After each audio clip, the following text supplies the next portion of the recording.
नमस्कार दोस्तों, मैं जुगल किशोर सेवक, lecturer computer science, government polytechnic college Bikaner, आपके सामने लेके आया हूँ आज सी प्रोग्रामिंग का नया टॉपिक, जो कि कॉमनली सेकेंड ईयर में चलता है, इनपुट आउटपुट फंक्शंस।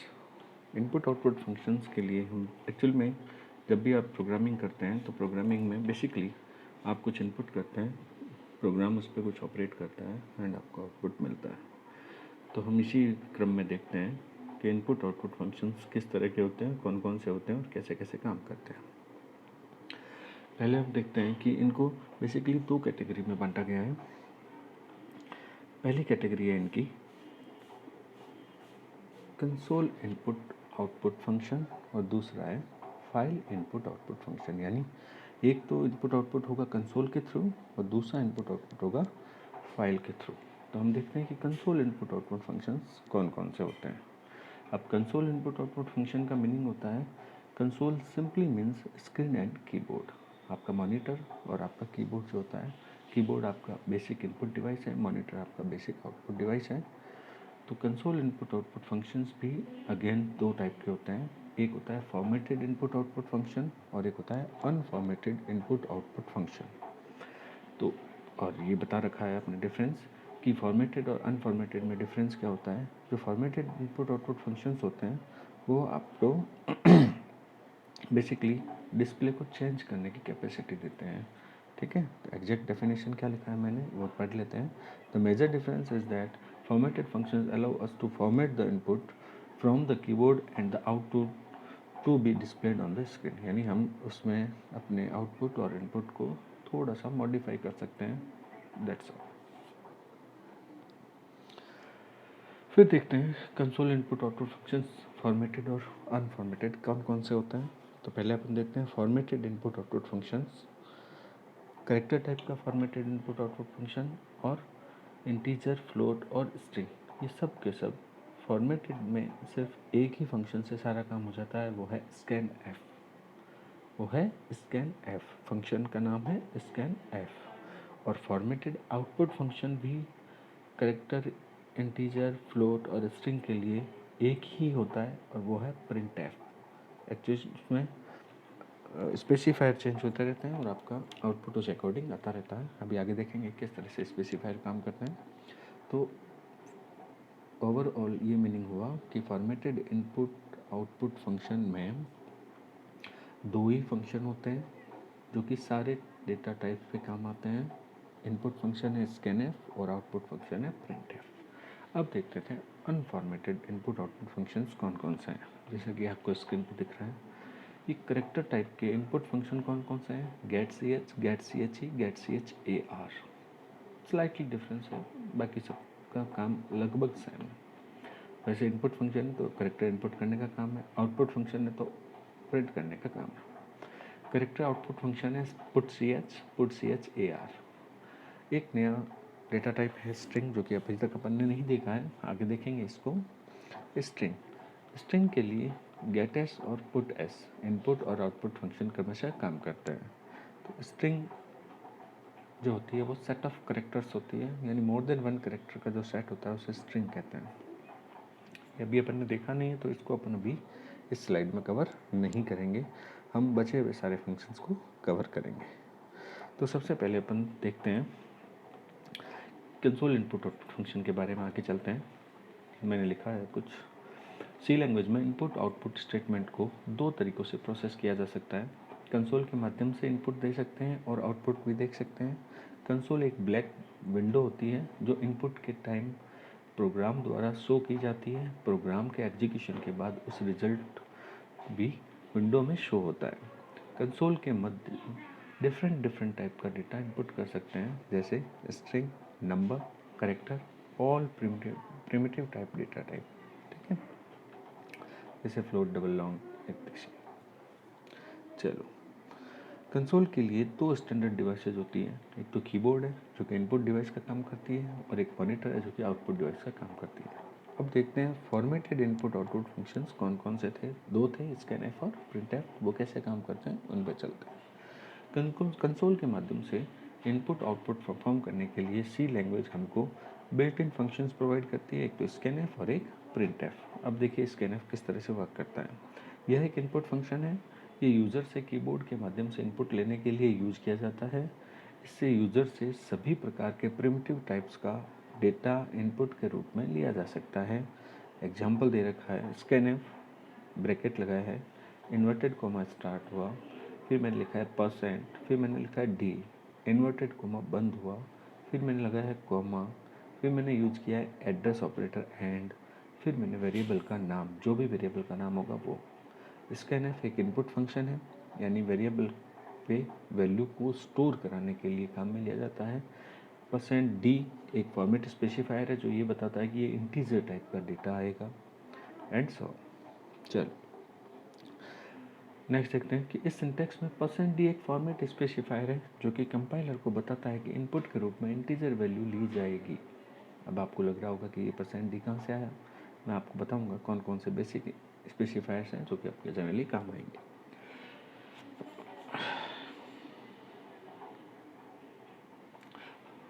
चलो, तो इनपुट के रूप में इंटीजर वैल्यू ली जाएगी। हर टाइप के लिए सी प्रोग्रामिंग लैंग्वेज में पहले से ही एक फॉर्मेट स्पेसिफायर डिफाइन किया हुआ है। दूसरा देखते हैं प्रिंटएफ। प्रिंटएफ एक आउटपुट फंक्शन है, ये यूजर को मॉनिटर के माध्यम से आउटपुट शो करने के लिए यूज किया जाता है। इस फंक्शन के द्वारा हम सभी प्रकार के प्रिमिटिव टाइप्स का डेटा शो कर सकते हैं, राइट। इसके फॉर्मेट क्या है, printf bracket inverted coma start, percent T, inverted coma बंद, कॉमा, वेरिएबल नेम। ये हमेशा ध्यान रखना है, चाहे वो स्कैनएफ हो चाहे प्रिंटएफ हो, दोनों का फॉर्मेट ऑलमोस्ट सेम है। बस फ़र्क क्या है, प्रिंटएफ में कभी भी एड्रेस ऑपरेटर वेरिएबल से पहले यूज़ नहीं किया जाता, ये चीज़ हमेशा ध्यान रखने के लिए होती है। प्रिंटएफ में एड्रेस ऑपरेटर यूज नहीं करते हैं, स्कैनएफ में एड्रेस ऑपरेटर यूज करते हैं। बाकी सारा का सारा फॉर्मेट लगभग सेम है। वेरिएबल नेम जो है, या इस वेरिएबल का नाम जो भी आप लिखते हैं, उसका जो डेटा टाइप होगा, इन्वर्टेड कोमा के अंदर जो परसेंट डी लिखा है वहाँ पे वही डेटा आएगा। लाइक अगर मैं इंटीजर लेता हूँ तो यहाँ परसेंट डी यूज करूँगा, अगर मैं फ्लोट लेता हूँ तो यहाँ परसेंट एफ यूज करूँगा। अलग अलग के लिए अलग अलग फॉर्मेट स्पेसिफायर हैं, पहले से डिसाइड किया हुआ है, तो वो चीज़ ध्यान रखनी है कि। और हमेशा एक और चीज़ याद रखना कि जो भी इन्वर्टेड कोमा के अंदर है वही स्क्रीन पे शो होगा। फॉर्मेट स्पेसिफायर हमेशा खुद को रिप्लेस करता है डेटा से, और अगर सिर्फ टेक्स्ट होगी तो वो एज इट इज़ प्रिंट हो जाएगी। आप अगर आगे देखेंगे कि प्रिंटएफ का एक और फॉर्मेट होता है, वो किस तरह से काम करता है। नेक्स्ट, इस फंक्शन में आप प्रिंट करने के लिए डायरेक्टली स्ट्रिंग भी पास कर सकते हैं, जो मैंने अभी बोला था, या फिर कोई वेरिएबल भी पास कर सकते हैं जिसकी वैल्यू आप प्रिंट कराना चाहते हैं। स्ट्रिंग को डबल कोट में लिखा जाता है। हम चाहें तो स्ट्रिंग और वेरिएबल दोनों एक साथ भी पास कर सकते हैं। आप एग्जांपल से देखिए, अगर मैंने लिखा है printf bracket inverted coma string या वेरिएबल कोमा बंद और सेमीकोलन, तो यहाँ स्ट्रिंग जो होगी वो एज इट इज़ प्रिंट हो जाएगी। अगर मैं यहाँ वेरिएबल लिखता हूँ तो वो वेरिएबल जो लिखा है वो का वो ही प्रिंट हो जाएगा। यहाँ मैंने फॉर्मेट स्पेसिफायर यूज़ नहीं किया। अब देखिए नीचे प्रिंटएफ परसेंट डी स्ट्रिंग, यहाँ मैं कुछ भी लिख सकता हूँ, तो परसेंट डी जो है वो तो वेरिएबल के वैल्यू से रिप्लेस हो जाएगा और स्ट्रिंग जो है वो एज इट इज़ प्रिंट हो जाएगी। क्लियर। अगर मैं यहाँ पे मोर देन वन वेरिएबल लेता हूँ तो यहाँ मुझे more than one specifier according two variable respectively देने ही पड़ेंगे। क्लियर। चलो नेक्स्ट देखते हैं कि इन दोनों फंक्शन में आप एक से ज़्यादा वेरिएबल भी पास कर सकते हैं। वेरिएबल्स अलग अलग डेटा टाइप्स के भी हो सकते हैं। फॉर्मेट स्पेसिफायर को जिस क्रम में रखा गया है उसी क्रम में वेरिएबल लिस्ट को लिखना होता है, ये चीज़ हमेशा ध्यान रखनी है।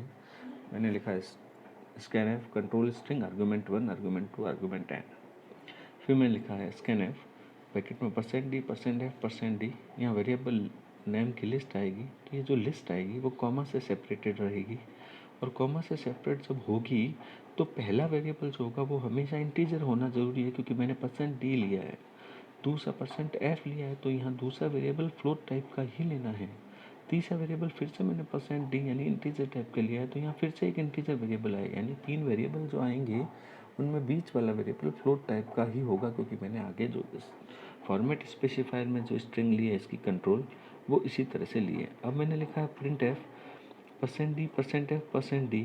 यहाँ वेरिएबल लिस्ट जो है वो भी सेम उसी पैटर्न में आएगी कि पहला इंटीजर, दूसरा फ्लोट, तीसरा integer.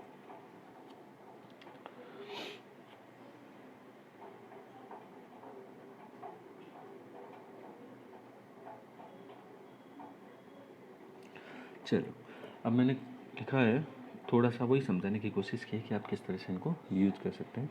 All valid C programs must contain main function. The code execution begins from the start of the main function. यानी कि जो मेन फंक्शन, एक चीज़ हमेशा याद रखना, किसी भी सी प्रोग्राम में एटलीस्ट एक मेन फंक्शन होगा। किसी भी सी प्रोग्राम में मैक्सिमम एक मेन फंक्शन होगा।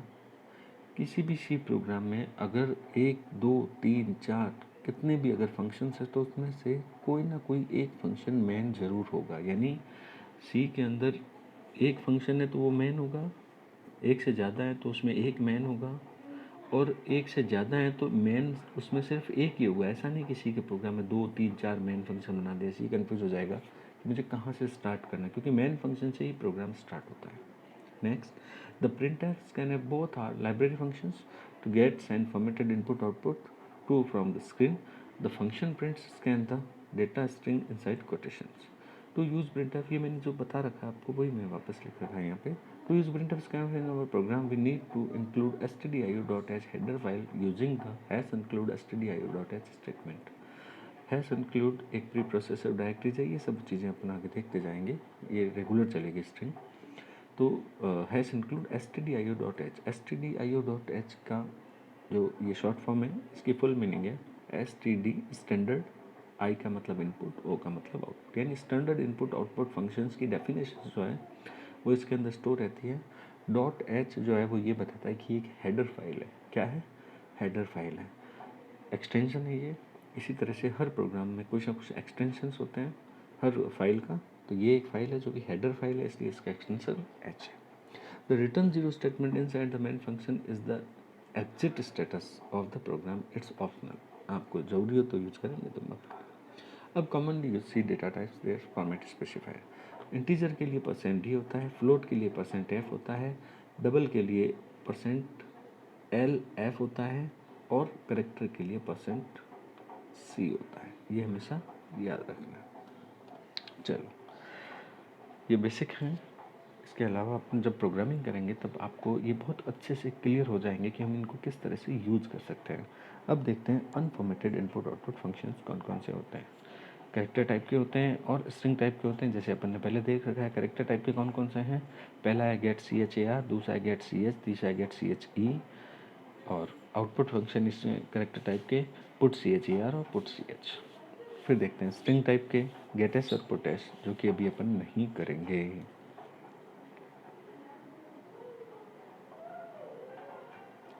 चलो अब देखते हैं गेट char कैसे वर्क करता है। गेट char फंक्शन से एक करेक्टर को इनपुट किया जाता है। ये एक करेक्टर कीबोर्ड से इनपुट लेता है, यानी एक सिर्फ एक करेक्टर इनपुट लेता है आपको और कुछ भी नहीं। ठीक है, आपने लिखा हैश इंक्लूड stdio.h, ये एक एग्जांपल लिया है मैंने। अपन जब इनको बेसिकली देखेंगे आके तब आपको अच्छे से समझ आ जाएगा। आप अभी इसकी डेफिनेशंस पे गौर करिए, क्योंकि आपने फॉर्मेट नहीं देखा है प्रोग्राम का, तो आपको नहीं पता चलेगा कि प्रोग्राम कैसे वर्क कर रहा है। ठीक है, तो गेट ch फंक्शन से एक करेक्टर को इनपुट किया जाता है। ये एक करेक्टर कीबोर्ड से इनपुट कर लेता है, बस आपको इतना ही ध्यान रखना है। दूसरा आता है गेट ch।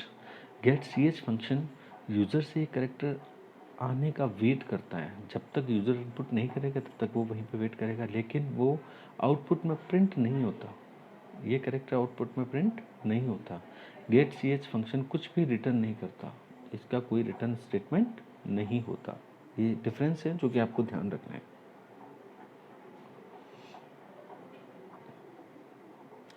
अब देखते हैं get che। Get che function user से करेक्टर आने का वेट करता है, लेकिन वो आउटपुट में उसे प्रिंट भी करता है। पहला जो है वो लेता है और प्रिंट करता है। दूसरा है वो यूज़र से सिर्फ वेट करता है कि वो आएगा और आने के बाद सीधा बाहर आ जाता है। तीसरा जो है वो आने का वेट करता है और उसे फिर प्रिंट भी करता है। क्लियर? अब देखते हैं put c h. Put c h जो है वो प्रिंट फंक्शन है, आउटपुट फंक्शन है। तो put c h function output device में किसी भी अल्फा न्यूमेरिक कैरेक्टर को प्रदर्शित करता है। यह एक समय में केवल एक कैरेक्टर प्रदर्शित करता है। आपने जैसे ही सी एच के अंदर ए डाल रखा है, आपने लिखा पुट सी एच ब्रैकेट के अंदर, तो यहाँ प्रिंट हो गया ए। बस जो इसके अंदर वेरिएबल है उसकी वैल्यू ये प्रिंट कर देता है। Put c h a r, put character, input किए हुए करेक्टर को आउटपुट में प्रिंट भी करता है। ठीक है, सिंटेक्स क्या है इसका? सी एच और अंदर करेक्टर।